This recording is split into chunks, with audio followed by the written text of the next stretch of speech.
नमस्कार, सुभाष की बात में आपका स्वागत है। अगर आप ऑनलाइन गेमिंग से परेशान हैं, आपके घर के बेटे या आपके पड़ोसी या आपके ड्राइवर या आपके नौकर चाकर या जान पहचान के लोग, ऑफिस के लोग यदि दिन भर ऑनलाइन सट्टेबाजी करते हैं और आपको लगता है कि ये सट्टेबाजी जो है वो दरअसल जुए की जीत बुरी कहा जाता है, और महाभारत की कथा हमारे यहाँ ये प्रचलित है कि लोग जो है जुए में अपनी स्त्री तक को हार गए थे। तो ये जो ऑनलाइन गेमिंग है, इससे बड़े बड़े लोग डूब रहे हैं और लालच जो है बुरी बलाएं होती है। इसलिए लोगों को लगता है कि हम ऑनलाइन खेलेंगे तो कभी कभी जीत जाते हैं और बाद में हारते हैं। तो ये एक बड़े पैमाने पे इस तरह का काम हो रहा है और सरकार के समझ में नहीं आ रहा था कि इसको कैसे रोकें। यदि मैं छत्तीसगढ़ की बात करूं तो यहाँ महादेव ऐप जैसा ऐप था और उसके देखा देखी बहुत सारे ऐप बने।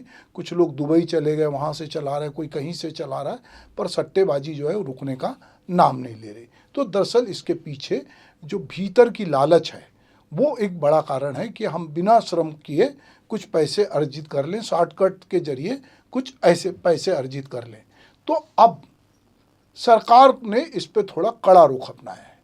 तो अब क्या बंद होगी ऑनलाइन गेमिंग, ये एक सवाल है। क्योंकि अभी मैं जब बहुत सारे लोगों से जब बात कर रहा था कि भाई ये क्या होता है, किस तरह से खेलते हैं, तो एक नाम पता चला, चिकन रोड। ये ऑनलाइन गेमिंग है, 3 पत्ती है, लूडो है, पोकर है, ऑनलाइन चेस है, माइंड क्राफ्ट है, पबजी है, कई तरह के नाम हो सकते हैं। जिसको जो मर्जी है उसने ऐप बना के कर लिया है। तो अब केंद्र सरकार ने संसद में जो 3 बिल लाए थे, जिनमें एक बिल जो था ऑनलाइन गेमिंग का था, किंतु 130वें संविधान संशोधन के हो हल्ले के बीच में ऑनलाइन गेमिंग विधेयक पर उस तरह से चर्चा नहीं हो पाई जिसकी जरूरत थी।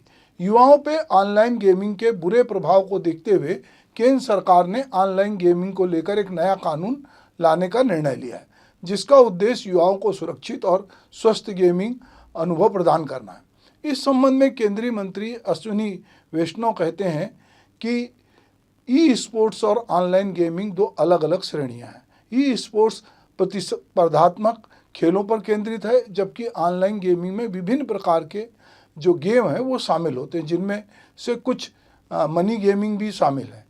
सरकार ने विधेयक की जरूरत को बताते हुए कहा है कि ऑनलाइन गेमिंग, विशेषकर मनी गेमिंग, युवाओं में नकारात्मक प्रभाव डाल रहा है। यह न केवल आर्थिक नुकसान का कारण बन रहा है, बल्कि मानसिक स्वास्थ्य पर भी इसका बुरा असर पड़ रहा है। सवाल यह है कि क्या सरकार इसको रोक पाएगी, क्योंकि वर्तमान में भी बहुत से कड़े कानून होने के बावजूद लोग देश विदेश में बैठकर अरबों खरबों रुपए का सट्टा खिला रहे हैं, खेल रहे हैं। इस विधेयक के जरिए सरकार का यह प्रयास निश्चित रूप से ऑनलाइन गेमिंग के क्षेत्र में अनुशासन लाने में मदद करेगा, लेकिन इसे लागू करना चुनौतीपूर्ण हो सकता है। इसके लिए नियमों का सख्ती से पालन सरकार को करना होगा। उसके अलावा जो है साथ साथ जन जागरूकता के लिए भी सघन अभियान चलाना होगा। युवाओं और उनके परिवार में जागरूकता फैलाने की जरूरत है, ताकि वे सुरक्षित गेमिंग जो पद्धतियां हैं उसको अपनाएं। टेक्नोलॉजी का उपयोग करते हुए तकनीकी उपायों का भी जो है ऑनलाइन प्लेटफॉर्म की निगरानी भी की जा सकती। इस प्रकार विधेयक एक सकारात्मक कदम है, लेकिन इसके प्रभावी क्रियान्वयन के लिए ठोस रणनीति की आवश्यकता होगी। भारत में ऑनलाइन गेमिंग उद्योग तेजी से बढ़ रहा है, जिसमें विभिन्न प्रकार की गेमिंग ऐप्स शामिल हैं। अनुमानित रूप से 400 से अधिक कंपनियां इस क्षेत्र में सक्रिय हैं। अब तक सरकार ने ऑनलाइन गेमिंग के क्षेत्र में जो कुछ कदम उठाए, लेकिन वो उस पर व्यापक और सख्त कार्रवाई नहीं हो पाई, जिसके कारण ये बढ़ रहा है। हाल ही में सुप्रीम कोर्ट ने ऑनलाइन सट्टेबाजी और गेमिंग ऐप की बढ़ती पहुंच और उसके दुरुपयोग को लेकर भी सभी राज्य सरकारों को नोटिस जारी किया, जिसमें इस क्षेत्र में सख्ती लाने की आवश्यकता पर जोर दिया गया। महादेव ऐप जैसे ऐप हैं जो ऑनलाइन सट्टेबाजी और मनी गेमिंग के लिए सुविधा प्रदान करते हैं। नए विधेयक के लागू होने पर ये अवैध हो सकते हैं। वर्तमान में सरकार ऐसे ऐप्स पर प्रतिबंध लगाने के लिए कदम उठा रही है और भविष्य में ऐसे ऐप के संचालन की संभावना कम है। क्रिकेट जैसे खेल में सट्टेबाजी की प्रवृत्ति बढ़ी है और फैंटेसी स्पोर्ट्स ऐप जैसे ड्रीम 11, माई 11, circle, lotus tiger, exchange, Gajanan book, थाला 99, 999, महादेव बुक, इस तरह के बहुत सारे ऐप हैं हालांकि नए विधेयक के तहत ऑनलाइन मनी गेम पर तो प्रतिबंध का प्रस्ताव है, जिससे इस तरह के ऐप के संचालन में संकट उत्पन्न हो सकता है। सरकार द्वारा प्रस्तुत नए ऑनलाइन गेमिंग विधेयक 2025 में ऑनलाइन मनी गेम और उसके प्रचार पर पूर्ण प्रतिबंध लगाने का प्रस्ताव है। इसका उल्लंघन करने वालों के लिए 3 साल तक की सजा और 1 करोड़ रुपए तक जुर्माने का प्रावधान किया गया है।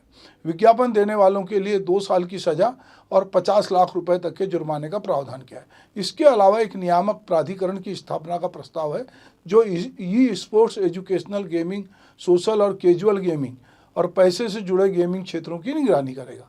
इस प्रकार नए विधेयक के माध्यम से सरकार ऑनलाइन गेमिंग क्षेत्र में अनुशासन लाने और अवैध गतिविधियों पर रोक लगाने के लिए कड़े कदम उठाने जा रही है।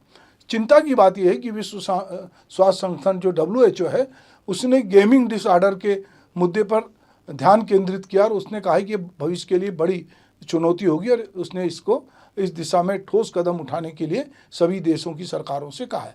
वर्तमान में 45 करोड़ लोग ऑनलाइन गेमिंग में शामिल हैं। इस क्षेत्र में 20,000 करोड़ रुपए से अधिक का निवेश हो चुका है। यह एक बड़ा बाजार है जिसे नियंत्रित करने की आवश्यकता है। ऑनलाइन गेमिंग क्षेत्र में अनियमितताएं और धोखाधड़ी की घटनाएं भी बढ़ रही है। इससे खिलाड़ियों के लिए सुरक्षित वातावरण सुनिश्चित करना चुनौतीपूर्ण हो गया है। वर्तमान में इस क्षेत्र में कोई ठोस कानूनी ढांचा नहीं है, जिससे खिलाड़ियों के अधिकारों और सुरक्षा पर ध्यान नहीं दिया जा रहा है।